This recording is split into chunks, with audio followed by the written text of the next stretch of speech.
As you take a deep breath, the air feels thick and heavy. You have a new cough, and your throat feels irritated. Your daily walk doesn't feel fresh, and your morning view of the city has a cloak of smog in the air. What's going on, you wonder? These are signs of air pollution, a fast-growing problem that is destroying nature, changing weather patterns, and damaging our health. Air pollution is the fourth leading cause of death and diseases in the world. While the problem is rising, there are steps we can all take to help improve the air quality. So what exactly leads to air pollution? How does it affect our health? And what can we do to stay healthy? Let's ask Dr. Smart about it. Hi, I am Dr. S from the Smart Clinic. Today, let's talk about air quality and health. Dr. S, what is air quality and how does it affect our health? Air quality is determined by the presence of dangerous particles and gases in the air called pollutants. Major sources of air pollution are automobile traffic, planes, and from industries using fossil fuel like coal and oil. Additionally, wildfires, agricultural waste, and burning trash are other major sources of air pollutants. Air pollutants are harmful chemicals and gases suspended in the air like carbon monoxide, nitric oxides, sulfur oxides, ground-level ozone, and particulate matter.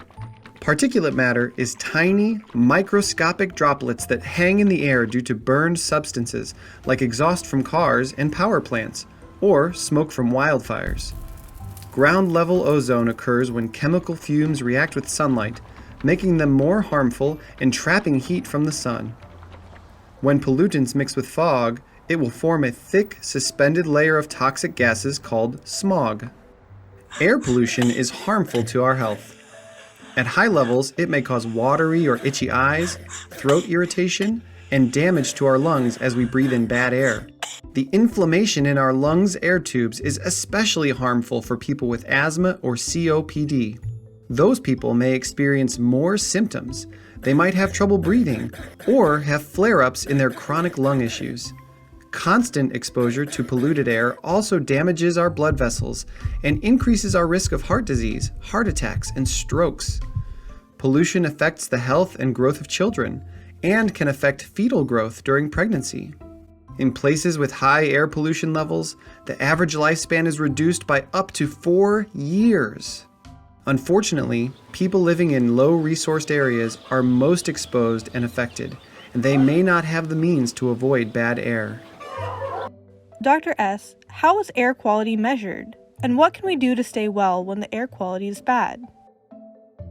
Many air pollutants are tiny particles that are not visible to our eyes. But we do have a way to measure the air quality on any given day. It's called the Air Quality Index, or AQI. AQI is a score from 0 to 500 based on how many and what types of pollutants are in the air. The higher the score, the greater the air pollution and risk to our health. When AQI is above 100, air quality may start affecting the health of those with breathing conditions like asthma or COPD, and those with heart disease.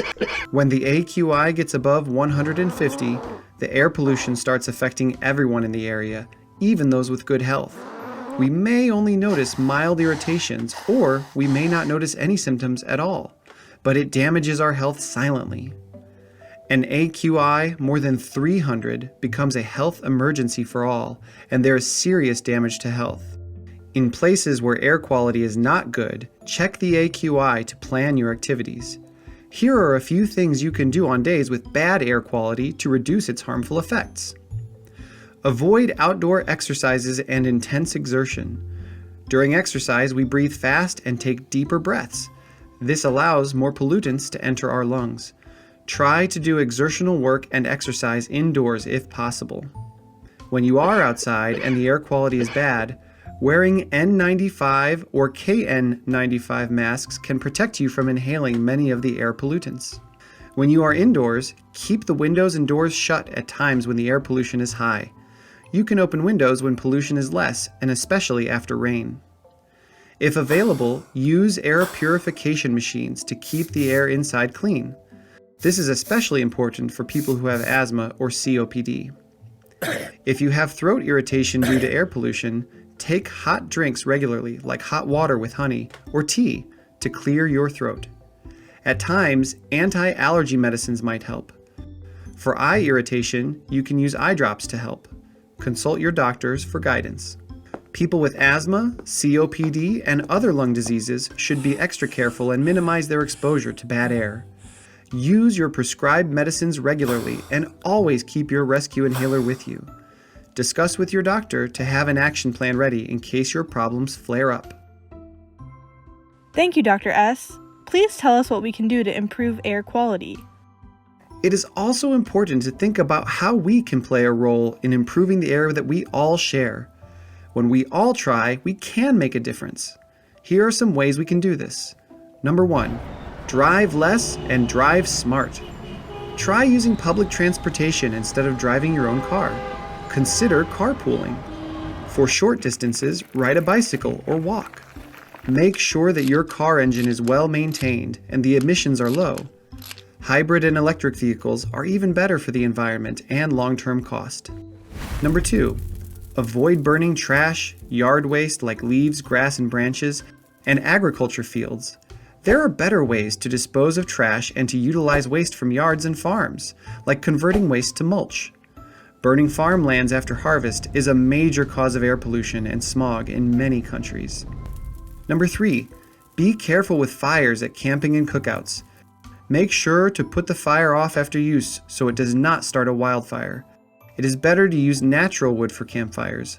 Wood that has been treated with chemicals releases more harmful fumes. When grilling out, use natural gas, which is better than burning coal. Number 4, plant more trees. This is very important to save our beautiful planet. Trees give us fresh oxygen and clean the air from pollutants. Number 5, if you own a factory or an industry that produces waste, make sure to take all the necessary steps to minimize waste, dispose of it safely, and recycle when possible. Number 6, we need to encourage our community leaders and decision makers to have policies in place to help protect our environment. Many countries in the world have improved the air quality through policies and regulations. We can do this as well. You and I need to play our part to make the air clean for ourselves, our communities, and our children. Let's make a difference today and every day. Trees and forests are Earth's natural air filters. They trap and absorb pollutants on their leaves. They produce fresh oxygen and store carbon dioxide in their wood and soil. The Amazon rainforest contains over 300 billion trees and is called the lungs of the earth because of how much clean air these plants provide.